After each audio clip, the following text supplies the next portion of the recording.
Fala pessoal, tudo bem? Muita gente tem pedido para eu fazer um vídeo sobre o novo coronavírus e a pandemia que tem tirado o sono de muita gente. Vamos conversar então um pouco sobre o assunto? Eu sei que tem muita coisa sendo dita sobre a Covid-19 e muitas informações desencontradas têm sido disseminadas. Eu tentei trazer aqui então informações simples e diretas, baseadas em fontes confiáveis e bem estabelecidas. Esse vídeo é voltado principalmente para o público em geral, mas é claro que também vai ser útil para os estudantes e profissionais da área de saúde, para a gente entender um pouco mais sobre a pandemia e o que a gente pode fazer nesse momento. Fica comigo que depois da vinheta a gente vai conversar.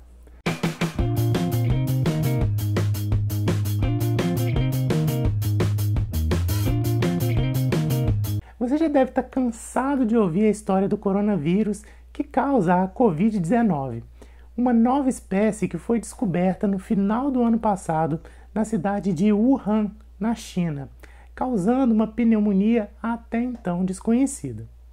Daí, até o estado atual da pandemia, muita coisa já se descobriu, mas muitos boatos e fake news também foram espalhados.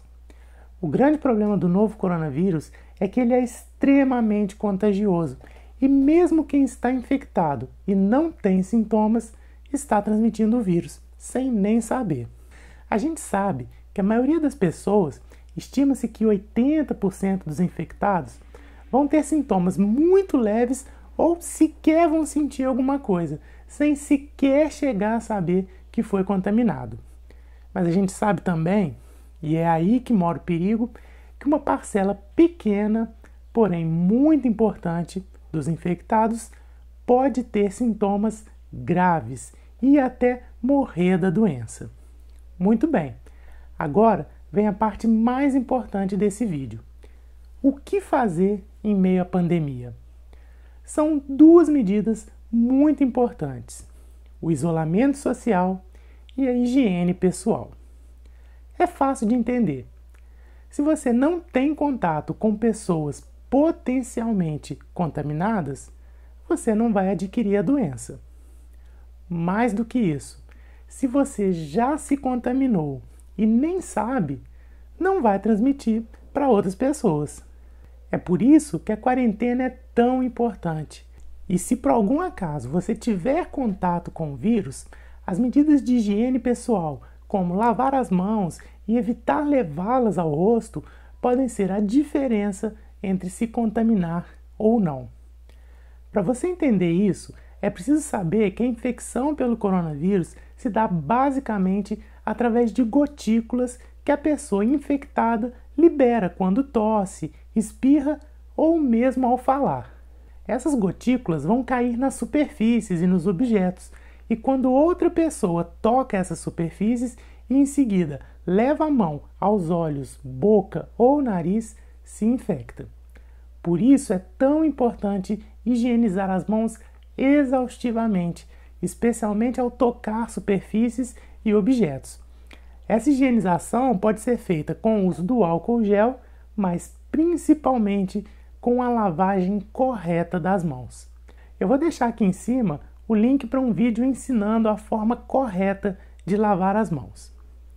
Outra possível forma de se infectar é quando a gente respira diretamente as gotículas liberadas pela tosse ou espirro de alguém infectado. Por isso, é importante que a pessoa que tem sintomas use máscara, para evitar essa disseminação e, mais do que isso, manter uma certa distância de 1 a 2 metros de outras pessoas, especialmente aquelas sintomáticas. Outra coisa que é muito importante e a gente precisa se conscientizar é sobre o isolamento social, a famosa quarentena.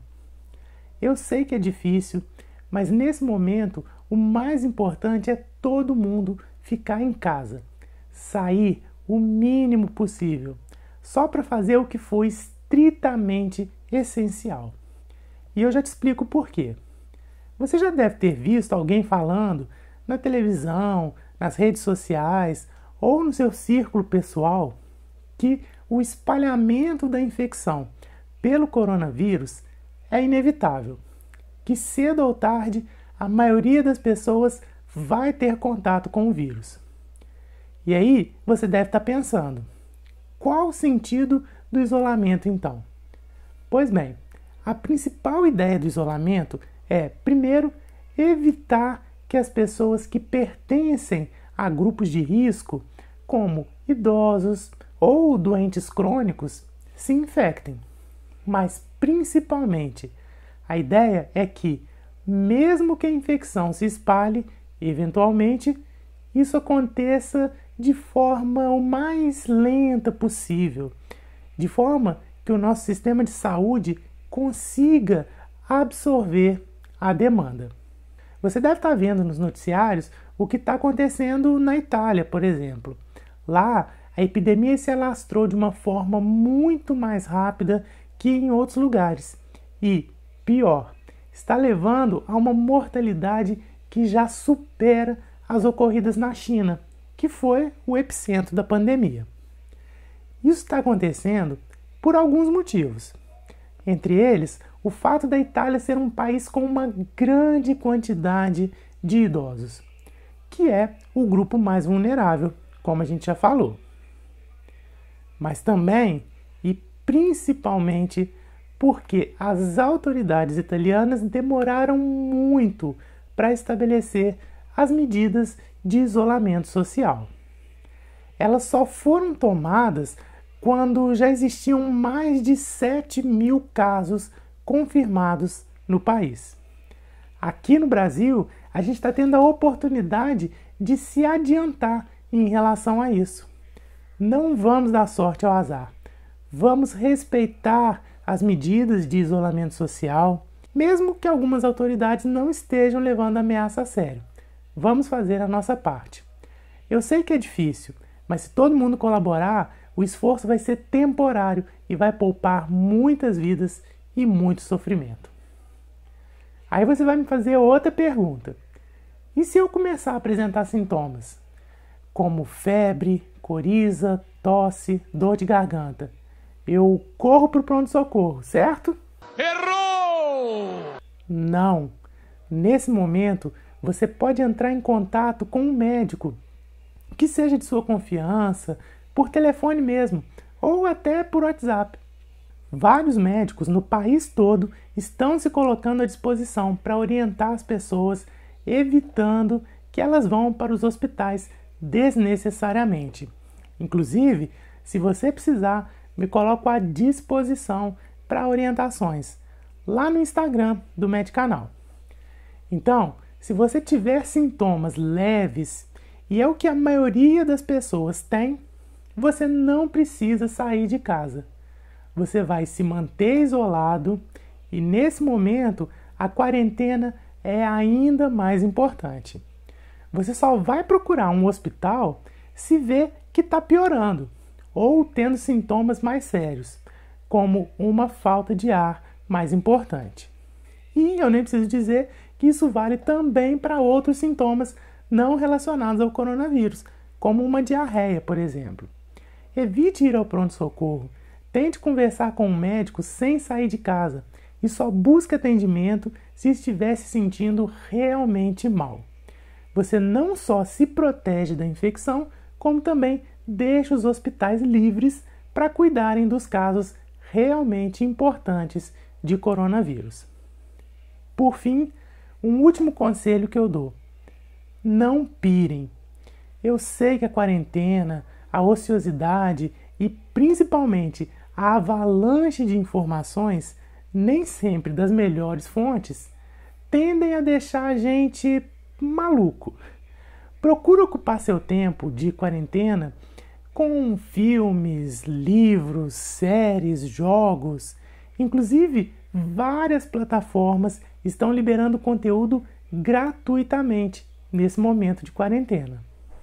Converse com amigos, tente relaxar e, principalmente, evite ficar buscando informações a todo momento. Cheque as notícias 1 ou 2 vezes no dia e em fontes confiáveis, para evitar essa ansiedade que está sendo causada pela pandemia. Isso tudo vai passar, cedo ou tarde, e com certeza sairemos mais fortes dessa. Bom, eu espero que você tenha gostado desse vídeo e ficado pelo menos um pouquinho mais tranquilo. Como eu já falei, me coloco à disposição para maiores orientações e nas próximas semanas a gente conversa mais um pouco sobre essa pandemia que está tirando o sono do mundo. Um grande abraço para você, mas com 2 metros de distância. E a gente se vê no próximo vídeo.